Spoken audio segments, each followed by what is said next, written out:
Data centre software engineer ఇదే data centres లో Google data centre లోనే ఉంటారు సార్.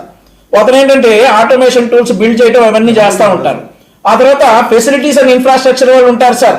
గూగుల్ డేటా సెంటర్ కింద వీళ్ళందరూ ఉండేది.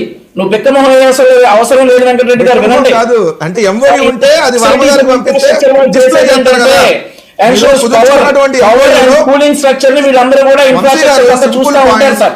సింపుల్ పొలిటికల్ ఆర్గ్యుమెంట్ వద్దు. మనం చదువుకున్నారు కదా, మీరు చదువుకున్నారు కాబట్టి పొలిటికల్ ఆర్గ్యుమెంట్ వద్దు.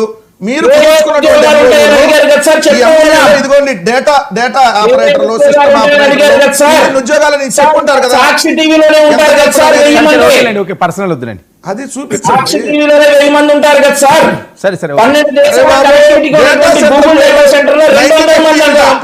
కెమెరామెన్ కింద పనిచేసే రిపోర్టర్ అని ఉంటారు. అది కాదు, కింద ఉంటారు సార్ ఉద్యోగస్తులు. ఇది ఏంటిది? ఇది మీరు కొనుక్కున్నటువంటి ఎంఓఏల ఉద్యోగాలే కదా. 200 మీరే ఇచ్చారు కదా. ఎన్విరాన్మెంటల్ హెల్త్ ఎందుకు వంశీ ఖచ్చితంగా దీని మీద